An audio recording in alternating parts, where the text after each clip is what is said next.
My son was fighting for his life in the ICU. My own family drained $850,000 from my account. My brother-in-law smirked and said, "We needed it more than you."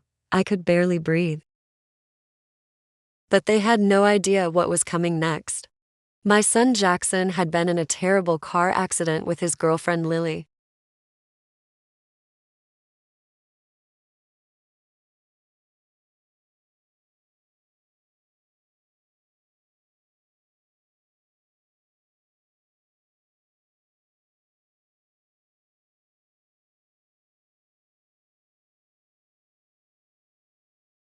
Of course we'd agree to that, I whispered.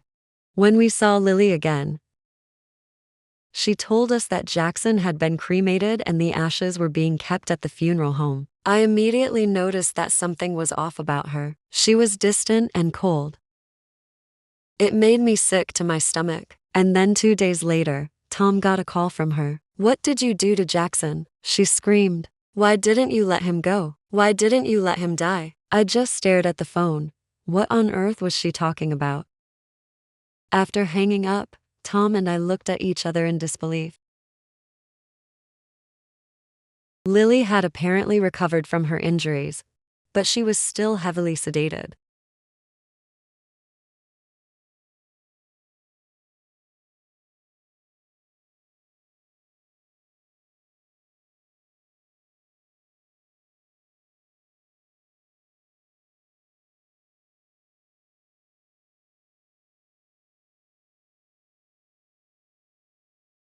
"He was my son." "Oh yeah," she sneered. "Well, you loved his money more. You set him up, stole his insurance money, and now you want to play the grieving mother." And then it all made sense. The day before Jackson's accident, he'd come to us distraught because he'd learned that someone had tried to change his life insurance policy and make his sister the beneficiary instead of us. But we had no idea who would want to do such a thing. Who would want to hurt my baby? I cried to Jackson. He'd just shrugged and told us not to worry, but clearly he hadn't. It was obvious that Lily had been set up too. Her injuries were fake, and she was only pretending to be sedated. My poor boy, he'd seen right through it, which is why his life had been taken. But who had done it?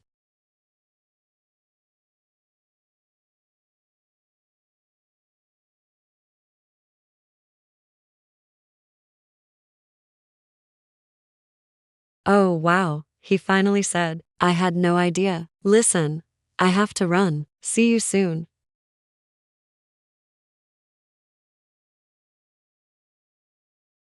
"Here we are, sis. Come on, let's go inside." I grabbed his arm. "Answer me." But that's when he smirked.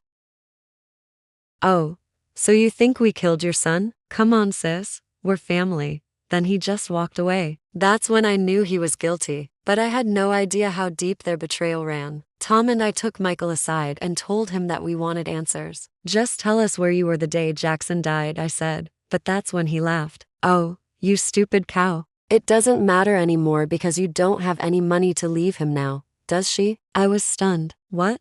Then I checked my account online and it was all gone. $850,000 was wired to some offshore account. My blood boiled. This meant that they'd been planning this for months. I wanted to scream, but then the door behind me blew open and there stood Michael's wife, Vanessa. "How much did you steal?" I asked. She looked pale, but then smirked. "It looks like the crazy one has inherited her father's eyes," she said. "Let's just say we took what was rightfully ours. They thought they'd gotten away with it, but I had a secret weapon." I played the grieving mother perfectly, acting devastated by the loss of my son, while Michael and Vanessa taunted me, gloating about how they'd stolen my money and ruined my life. But they had no idea that I'd already started to build my case against them. I took screenshots of all our conversations, gathered all the evidence I could find and took it to the police. They arrested both of them and charged them with conspiracy to commit fraud, which could land them in jail for years. As for Lily, after a few weeks, she finally woke up. And when she heard what had happened to Jackson, she broke down. I hope she can find a way to move forward. Now, as for me, I'm finally starting to feel like myself again. This story is part of a series called $1 Million Family Feuds. Stay tuned for more stories of betrayal, revenge, and justice.